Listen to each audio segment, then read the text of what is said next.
Para naman sa mga magtatangka raw na pabagsakin ng gobyerno, aarestuhin daw kayo. Yan ang babala ni DILG Secretary John Vic Rimulya sa gitna ng ikinakasang malawakang protesta ngayong weekend. Nagbabalik si Camille Samonte. Kasado na ang 3 araw na rally ng iba't ibang grupo simula November 16 hanggang 18. Pero ngayon pa lang nagbabala na si DILG Secretary John Vic Rimulya na huhulihin ang mga rallyistang walang permit at magtatangkang pabagsakin ang administrasyon. Ayon kay Rimulya, naka-red alert status ang Menjola at ang paligid ng Malacanang. Babala ng kalihim, huwag nang magtangkang manggulo sa mga lugar na ito. Kabilang ang United People's Initiative o UPI sa magrarally sa Quezon City simula sa linggo. Koalisyon ito ng mga retiradong general. Paglilinaw ng grupo, wala silang balak pabagsakin ng gobyerno. Ipananawagan lang daw nilang mapanagot ang mga sangkot sa katiwalian, partikular sa flood control scandal. Napansin daw nilang maliliit na tao lang ang nakakasuhan. Kami sa UPI, hindi po manggagaling sa amin yung panawagan ng magkagulo.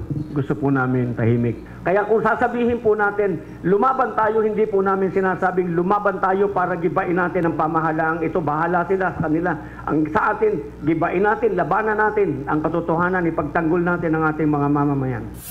Ayon sa koalisyon, marami ang sasali sa kanila at may galing pang mga taga Mindanao. Nasa hanggang 300,000 ang kaya raw i-accommodate ng People's Power Monument. Sa dami po ng clamor, the clamors nationwide, mula Tawi-Tawi until Apari, until Batanes, no? So, yung iba, sinalanta ng bagyo, it will take time for them to arrive here.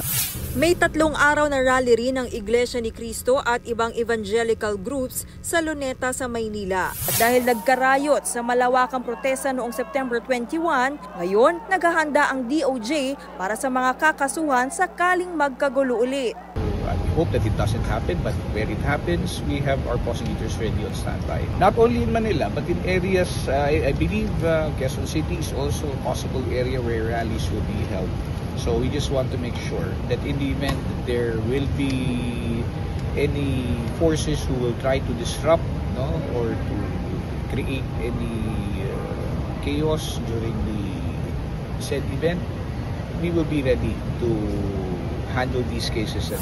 Ayon sa PNP, higit 16,000 na polis ang ide-deploy sa Metro Manila. Ipoposto sila sa Edsa Shrine, People Power Monument at Quirino Grandstand. Nagkikipagtulungan naman daw ang PNP sa MMDA para maibsan ang posibleng pagbigat ng trapiko. Nagbabalita mula sa Frontline, Camille Samonte, News 5. Mga kapatid, ako po si Ruth Cabal. Dito tayo sa totoo, dito tayo sa True FM.